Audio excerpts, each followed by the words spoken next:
Bismillahirrahmanirrahim. Assalamualaikum warahmatullahi wabarakatuh.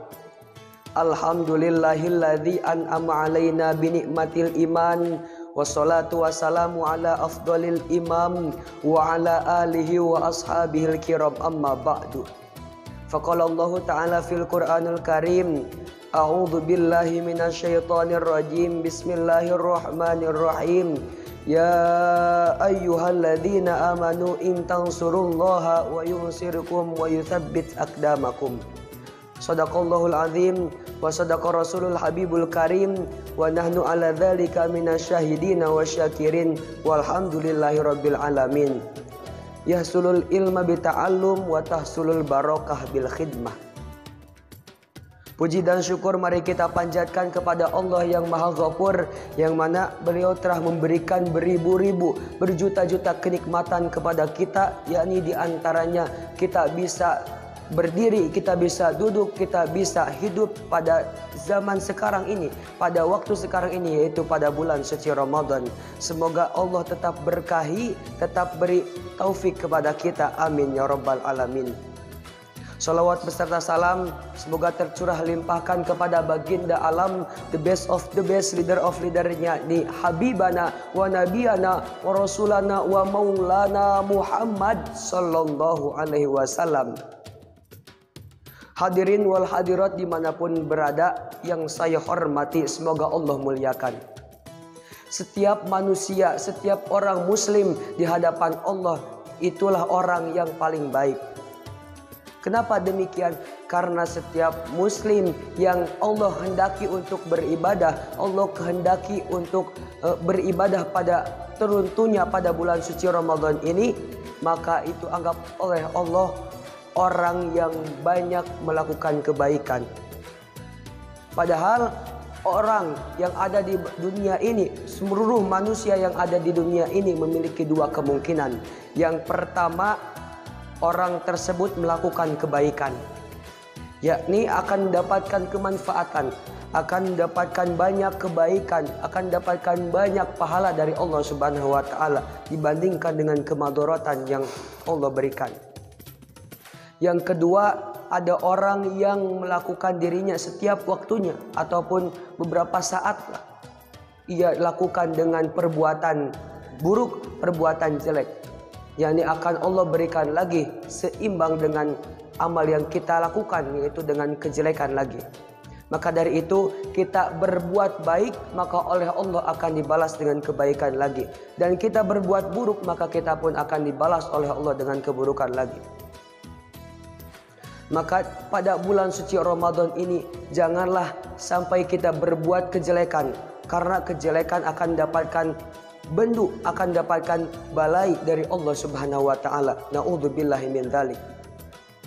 Rasulullah SAW bersabda yang artinya setiap manusia memiliki perbuatan, yakni oleh Allah turunkan ke dunia untuk dijual, dan ada yang memerdekakannya, ada pula yang membinasakannya. Dari hadis tadi bahwa menjelaskan setiap manusia diturunkan ke dunia ini oleh Allah semata-mata hanya dijadikan budak, hanya dijadikan anak belian, yaitu untuk dijual. Dengan cara dijual tersebut orang ada yang memerdekakannya. Yang pertama ada yang memerdekakannya. Dengan apa ia memerdekakannya? Yaitu ia memerdekakannya dengan cara banyak-banyak amal kebaikan kepada Allah, banyak-banyak perbuatan soleh dan perbuatan baik kepada Allah. Itu orang akan merdeka dari budaknya. Ada lagi orang yang dijual lalu membinasakannya, yakni orang yang menjual dirinya atau membuat dirinya binasa, yaitu dengan cara berbuat dosa, berbanyak dosa kepada Allah Subhanahu wa taala. Nauzubillahi min dzalik. Maka dari itu pada bulan suci Ramadan ini jangan sampai kita berbuat banyak kejelekan kepada Allah, tapi berbuat banyaklah kebaikan, sebab akan dilipat gandakan oleh Allah kebaikannya di bulan suci ini. Dan perbanyaklah berkhidmah kepada Allah Subhanahu wa taala, karena khidmah menurut bahasa Arab yang artinya yaitu pengabdian. Pengabdian diri kita. Adapun tujuan kita berkhidmah yaitu untuk memenuhi kebutuhan orang yang kita khidmahi. Memenuhi kebutuhan orang yang kita khidmahi. Siapa orang yang kita khidmahi? Ada dua macam orang yang kita khidmahi. Yang pertama yaitu kategori dari khidmah umum, yaitu khidmah kepada masyarakat dan negara. Khidmah kepada masyarakat dan negara bisa kita lakukan di kapanpun harinya. Contohnya pada bulan suci Ramadan ini kita menjadi amil zakat. Contoh, kita menjadi amil zakat. Itu merupakan cara atau bukti pengabdian diri kita kepada masyarakat sekitar. Contohnya kepada desa ataupun di provinsinya menjadi amil zakat. Itu merupakan bukti pengabdian kita kepada masyarakat. Itu khidmah umum. Yang kedua khidmah khusus, yaitu khidmah pengabdian diri kita kepada agama Allah Subhanahu wa taala, yaitu pengabdian kepada guru, pengabdian kepada pesantren, dan pengabdian kepada lembaga lainnya, pengajian ataupun dan lain sebagainya. Contohnya ketika kita melihat ada sebuah lembaga pesantren yang mana pesantren tersebut sedang membangun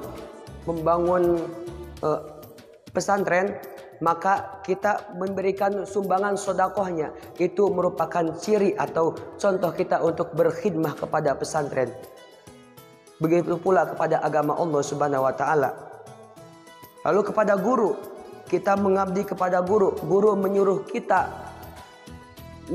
lalu kita laksanakan tanpa perantara, harus laksanakan karena itu merupakan khidmah agama Allah Subhanahu wa taala. Adapun ketika kita khidmah maupun khidmah umum atau khidmah khusus, tentunya di hati kita, di diri kita harus dilandasi dengan 3 perkara. Yang pertama yaitu hati kita harus ikhlas. Tentunya keikhlasan itu tanpa menunggu atau tanpa meminta perantara atau imbalan dari orang yang kita khidmahi. Yang kedua, rasa rela berkorban untuk berkhidmah. Dan yang ketiga yaitu tawadu. Tawadu ketika apa? Yaitu tawadu ketika orang yang kita khidmahi atau orang lain yang melihat kita berkhidmah kepada seseorang memuji kita, maka kita harus tawadu, dalam artian jangan sampai menyombongkan diri. Maka dari itu, hadirin yang dirahmati Allah, adakah manfaat atau hasil dari pengabdian tersebut? Tentu ada. Yang pertama, kata Allah, semua perbaikannya, semua apa yang ia milikinya akan dipenuhi oleh Allah Subhanahu wa taala. Sebagaimana Allah berfirman dalam Al-Qur'an surah Muhammad ayat 7. A'udzu billahi minasy syaithanir rajim. Bismillahirrahmanirrahim. Ya ayyuhalladzina amanu in tansurullaha wa yansurukum wa yuthabbit aqdamakum. Al-ayat, sadaqallahul adzim. Hai orang-orang yang beriman, ketika kamu menolong agama Allah, maka Allah akan menolong kepada kamu dengan cara meninggikan kedudukanmu. Berdasarkan firman Allah tadi, ketika kita memberikan pertolongan kepada agama Allah, yaitu dengan cara berkhidmah, maka Allah pun akan membalas lagi kepada kita dengan pertolongan yang baik. Maka janganlah sampai menyia-nyiakan ketika ada peluang untuk kita memberikan pertolongan kepada agama Allah. Yang kedua, manfaat atau yang kita dapatkan ketika kita berkhidmah, yaitu akan mendapatkan barokah.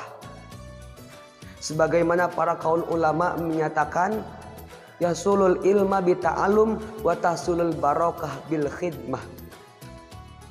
Hasilnya ilmu karena belajar dan hasilnya barokah karena berkhidmah. Maka dari itu ketika kita mendapatkan ilmu, maka semata-mata ilmu itu tidak langsung yang kita miliki, tapi ada proses, yaitu prosesnya kita mencari ilmu atau thalabul ilmi. Adapun ketika kita mendapatkan barokah dari Allah Subhanahu wa taala, maka barokah tersebut bukanlah semata-mata langsung yang kita miliki, tapi ada proses, yaitu dengan cara berkhidmah. Maka dari itu, mari kita perbanyak berkhidmah, maupun khidmah umum ataupun khidmah khusus kepada masyarakat ataupun kepada agama Allah Subhanahu wa taala. Jadi intinya pokok pembahasannya yaitu khidmah terbagi menjadi dua. Yang pertama ada khidmah umum, yakni khidmah atau pengabdian diri kita kepada masyarakat atau negara, dan yang kedua khidmah khusus, yaitu khidmah pengabdian kepada Allah Subhanahu wa taala. Mungkin cukup sekian yang dapat saya sampaikan, kurang dan lebihnya mohon dimaafkan. Ungdur maqila wala tangdur man qala. Wassalamualaikum warahmatullahi wabarakatuh.